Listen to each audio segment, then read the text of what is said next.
बच्चों, मैं परवीन डागर आज फिर आपके सामने आई हूँ एक अलग विषय के साथ जो है शब्द विचार।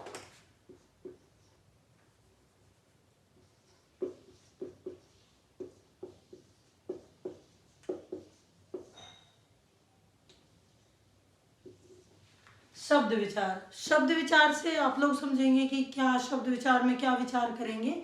जैसे कि एक टॉपिक होता है वर्ण विचार। वर्ण विचार में हम वर्णों पर विचार करते हैं, वर्णों को किस तरह से बनाया गया है, किस व्यवस्थित रूप में रखा गया है, कितने भेद होते हैं, कहाँ से कहाँ तक स्वर है, कहाँ से कहाँ तक व्यंजन है, कौन से पंचम अक्षर है, अंतस्थ व्यंजन, ऊष्म व्यंजन, संयुक्त व्यंजन, सारे उसमें क्या है पूरी वर्णमाला आ जाती है और उनके उच्चारण स्थान, उनके वर्ग, उनकी श्रेणी सब कुछ आ जाता है। वैसे ही हमारे शब्द विचार हैं।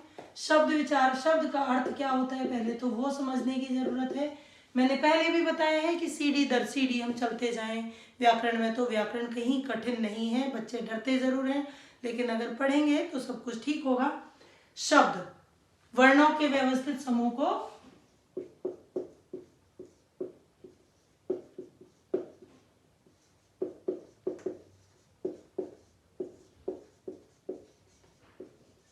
व्यवस्थित समूह का मतलब है जो बिल्कुल व्यवस्थित रूप में रखे हो क्रम के अनुसार। दूसरी चीज ये है वर्णों का व्यवस्थित समूह और सार्थक वर्णों का सार्थक समूह, दोनों।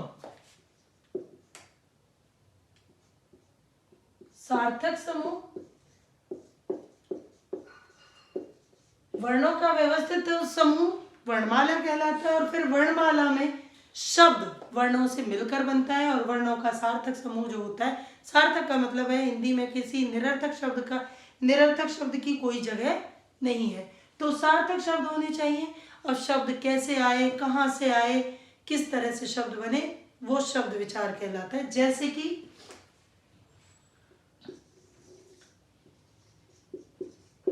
हमारा देश भारत है, भारत में कौन सी भाषा का प्रयोग होता है? हिंदी। लेकिन उससे पहले कौन सी भाषा थी हमारी? संस्कृत।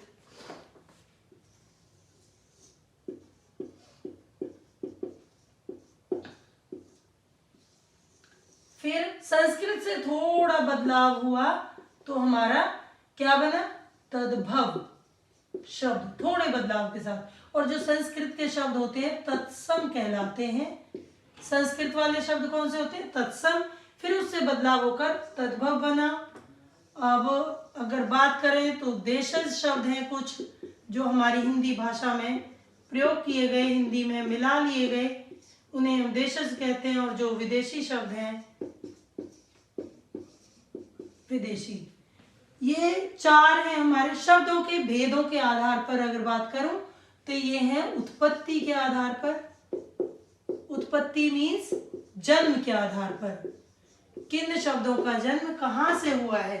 तत्सम, तद्भव, देशज, विदेशज, चार प्रकार के उत्पत्ति के आधार पर यानी जन्म के आधार पर। जन्म की बात करें तो संस्कृत के बहुत सारे शब्द हैं जो हमारी हिंदी भाषा में पर्यायवाची के रूप में किसी भी रूप में प्रयोग किए जाते हैं। जैसे कि अग्नि है, पत्र है, दुग्ध है, अक्षी है, इस तरह के शब्द जो होते हैं वो तत्सम शब्द होते हैं। और तद्भव कौन से होते हैं?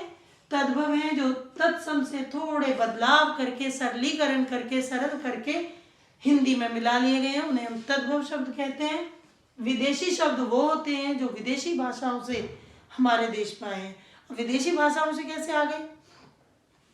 अगर बात करें 1947 से पहले की, जब हमारा देश कितने वर्षों तक गुलाम रहा, पुर्तगाली आए, फ्रांसीसी आए, ब्रिटिशर आए और अरबी, पुर्तगाली, सभी बहुत सारे देशों के लोग यहाँ आकर रहे।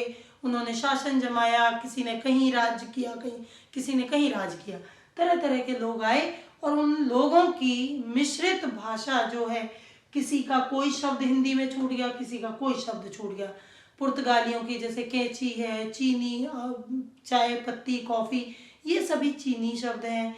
इस तरह के अरबी शब्द हैं, कमीज़ और बहुत सारे शब्द, इस तरह के जो शब्द हैं वो हिंदी भाषा में विदेशी शब्दों से आए। फिर देशज शब्द की बात करूं तो देशज शब्द वो हैं जो हमारे किसी भी क्षेत्रीय बोली से लेकर हिंदी में प्रयोग किए जाते हैं, उन्हें हम देशज शब्द कहते हैं। जैसे खिड़की, धोती, पगड़ी पगड़ी, लोटा, इस तरह के जो शब्द हैं वो हमारी हिंदी में मिक्स हो गए।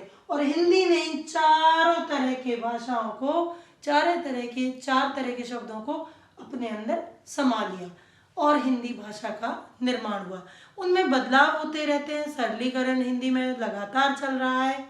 हमारे ज़माने की बात करें तो हमारे ज़माने में बहुत कठिन शब्दों का प्रयोग किया जाता था। आजकल तो सिर्फ एक पंचमाक्षर यानी अनुस्वार के साथ आपको पंचम वर्ण दे दिए जाते हैं, जबकि पहले के ज़माने में पंचम वर्ण प्रॉपर लिखना होता था। चलिए उत्पत्ति के आधार पर अगर बात करें तो चलिए तत्सम, तद्भव, देशज, विदेशज, चार तरह के शब्द हैं।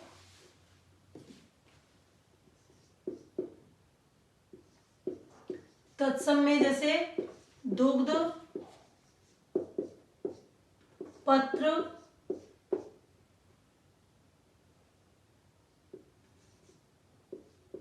पंछी, हस्त, इस तरह से। अगर मैं इन्हीं का तद्भव बनाऊं, दुग्ध का दूध बन जाएगा, पत्र का पत्ता बन जाएगा, पंछी का पक्षी बन जाएगा और हस्त का हाथ बन जाएगा। इस तरह से ये कन्वर्ट हो जाएंगे, यानी इनमें थोड़ा सा सरलीकरण करके, थोड़ा सा बदलाव करके तत्सम से तद्भव बन गए। देशज की बात करूं तो देशज में लोटा, अब इसका कोई और अर्थ, कोई और शब्द बनाया नहीं गया है हिंदी में, ना ही लोटे का कोई पर्यायवाची मिलेगा। पगड़ी, खिड़की, इस तरह के शब्द जो हैं इनके ना पर्यायवाची मिलेंगे आपको, और ये देशी शब्दों से लिए गए हैं। जैसे कोई दक्षिण भारत का कोई शब्द है वो उत्तर भारत में मिला लिया गया। उत्तर भारत की मेन हिंदी भाषा है, दक्षिण में तो अभी भी तेलुगु या संस्कृत, इनकी मिक्स भाषा चलती है। अंग्रेजी को ज़्यादा वो तवज्जो देते हैं। हमारे नॉर्थ भारत में ज़्यादा हिंदी बोली जाती है। तो ऐसे कुछ शब्द हैं जो यहाँ, अगर मैं लाठी शब्द है, लाठी देशज शब्द है, क्षेत्रीय बोलियों से कहीं से भी कोई शब्द उठा लिया गया है। विदेशज यानी विदेशी। अब विदेशी में अगर मैं कहूँ तो डॉक्टर, बॉक्स,